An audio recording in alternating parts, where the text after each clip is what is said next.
बिस्मिल्लाहिर्रहमानिर्रहीम। अस्सलाम वालेकुम। जियो टीवी नेटवर्क से डॉक्टर शाहिद मसूद।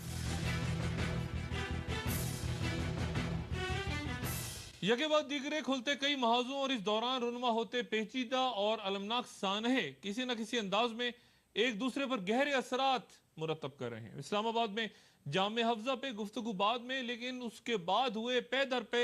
खुदकुश हमलों के दौरान तालिबान की जानिब से कबायली इलाकों में हुकूमत के साथ अमन मुआहिदा ख़त्म किए जाने के ऐलान के बाद गुजरे 24 घंटों में जहां मुख्तलिफ सरकारी और गैर सरकारी सतहों पर जारी खामोश गुफ्तगू के दौरान एक सकूत सा तारी है।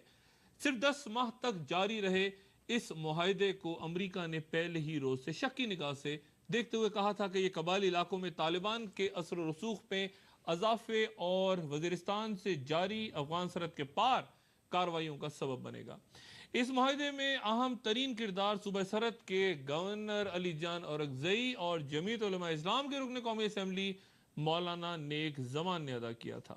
सदर मुशर्रफ के गुजरे साल हुए दौरा अमरीका के दौरान हुकूमत पाकिस्तान ने इस मुआहिदे की अफादियत पे बुश इंतजामिया को कायल करने की कोशिश की थी कि कबायली इलाकों में अफवाज पाकिस्तान और आम शहरियों के भारी नुकसान और तवील खूरेजी के बाद वाहिद रास्ता यही है कि अस्करी हल के बजाय सियासी अंदाज और अफाम तफहीम से वहां हालात संभाले जाएं। लेकिन वाशिंगटन से सरेआम इस हिकमत अमली की मुखालफत न होने के बावजूद वहां के ज़राए अबलाग और दरपर्दा पैगामात में यही मौक़िफ़ अपनाया जाता रहा है कि यह इलाका तालिबान और अलकायदा की पनागाहों के तौर पर इस्तेमाल हो रहा है और यहाँ से अफगानिस्तान में इत्तेहादी अफवाज पर हमले मुनज़्ज़म हो रहे हैं। इस दौरान जब वहाँ चंद फौजी कार्रवाइयाँ हुई तो इब्तिदाई अरसे में इस मुआहिदे की कामयाबी के इम्कानात मादूम होना शुरू हो गए और फिर वाज़े तौर पर मुतअद्दिद इलाकों में तालिबान की जानिब से शरई कवानीन और सजाओं के इतलाक की सूरत उनकी बढ़ती गिरफ्त की इतलात ने इब्तिदाई दिनों की गर्मजोशी बड़ी हद तक कम तो कर दी, लेकिन शदीद बैरूनी दबाव के बावजूद कबायलियों का हुकूमत और अफवाज पाकिस्तान के साथ बड़ी हद तक मुफाहमत का वो अमल बरकरार रहा जिसने इस मुआहिदे की बुनियाद रखी थी। वहां फजाई हमलों ने हालात अबतरी के रुख पे डाल दिए और फिर मुआहिदे की एक शिक जिसके मुताबिक फौज को सिर्फ कैंपों तक महदूद रह के चौकियां खत्म कर देनी थी, गुजरे चंद रोज में जब वहां 20-25 मुख्तलिफ मकामात पर चौकियों का क्याम शुरू हुआ तो शमाली वजीरिस्तान में पहले एक डेड लाइन और फिर सानिया इस्लामाबाद के बाद फौज पर उन हमलों का सिलसिला शुरू हो गया, जिसका खतरनाक तरीन पहलू अब यह बन सकता है कि एक अरसे से निस्बतन खामोश जनूबी वजीरिस्तान में मौजूद तालिबान कमांडर बैतुल्लाह महसूद भी शुमाली वजीरिस्तान की तरह हुकूमत और फौज के खिलाफ भरपूर गोरिल्ला कार्रवाइयों का आगाज करने जा रहे हैं। और जैसा कि कल की नशिस्त में भी तस्करा हुआ था कि इस कशीदगी के शोले अगर इस मरहले पे बुझाए ना गए तो सूबा सरहद के शहरों से निकल के मुल्क के दीगर शहरों को अपनी लपेट में ले सकते हैं।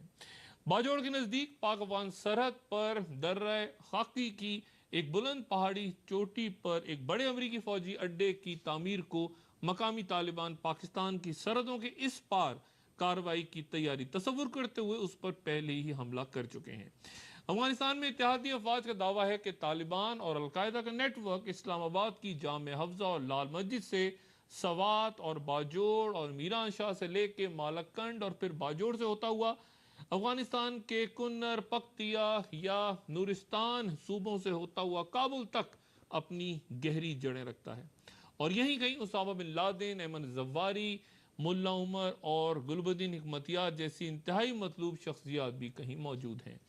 पाकिस्तान अपने इलाकों में इन अफराद की मौजूदगी की तरदीद करता एक अरसे तक यहाँ खुरेजी के बाद हुआ वो अमन मुआहिदा ख़त्म होता देख रहा है, जिसके बाद तालिबान बराह रास्त इत्तेहादी अफवाज के हमलों और उनके जवाब के लिए खुद को तैयार कर रहे हैं और यही वजह पाकिस्तान और उनके सरबराह सदर जनरल परवेज मुशर्रफ के लिए ही नहीं, मुल्क के हर शहरी के लिए